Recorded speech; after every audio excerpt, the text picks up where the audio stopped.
بسم الله الرحمن الرحيم.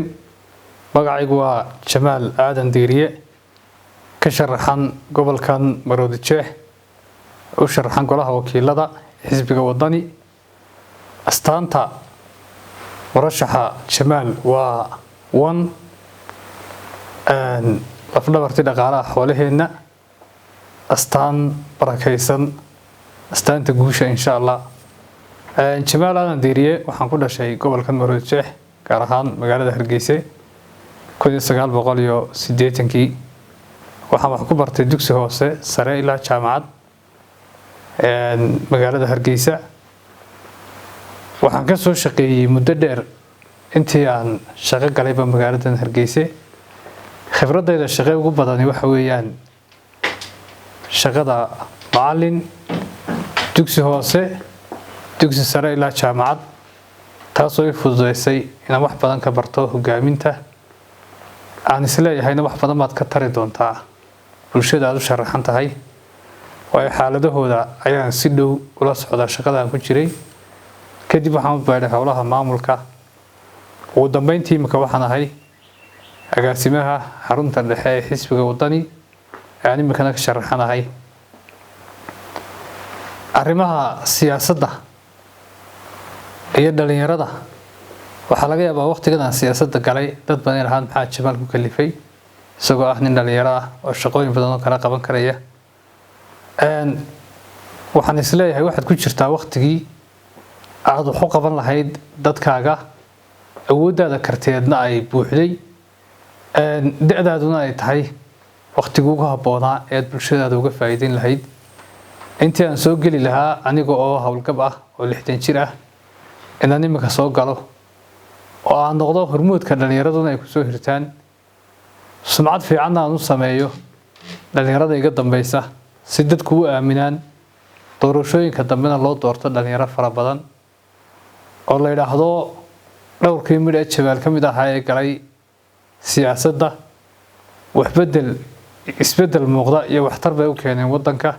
sida awoodeed dhalinyarada waa in lagu aaminaa hanka iyo himilada siyaasadda.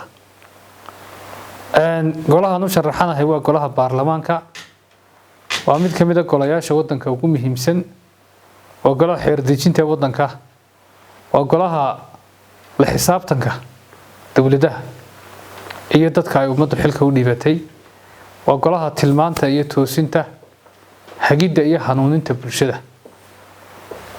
waxaan isleeyahay wax badan baad kala socotaa 20 sanadood ee Somaliland baarlamaanku shaqeynayay, gaar ahaan 16 sano u dambeeyay imika ee baarlamaanka la doortay uu joogay oo intaaba ahaa aqooyahankii dhalinyarada ee dalka ku sugnaa. waxaan isleeyahay qabyada taala baarlamaanka wax badan baad ka ogtahay, wax badanna waad ka qaban kartaa. taas awgeed ayaan u doortay inaan isu sharaxo kursiga baarlamaanka aan imika u sharaxanahay. hankaygu waa inaan kursiga baarlamaanka wax weyn ka bedelo, uga sii gudbo kuraasta dalka ugu sareysa ilaa heer madaxweyne ilaa heer ka sii sareeyaba, dhalinyaradana aan u horseedo wado horumarineed sharci u hiilinaya oo xoogga saaraya in ay noqdaan hormuudka bulshada.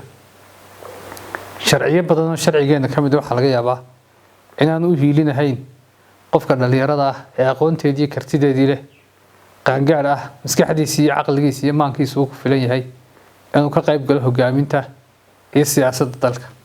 taasi waa tay ugu kaliftay inaan markaa isu soo taago golahan.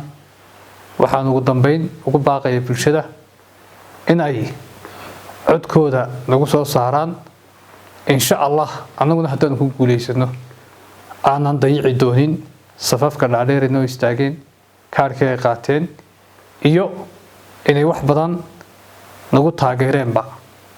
aan isleeyahay astaanta kuu soo baxday wanka waxaan wax kaga tari karaa xeerarka u hiilinaya reer guuraaga, reer miyiga, xoolo dhaqatada iyo in wankeenu sayladaha caalamiga suuq ka helo oo aynu horumar ku gaarno.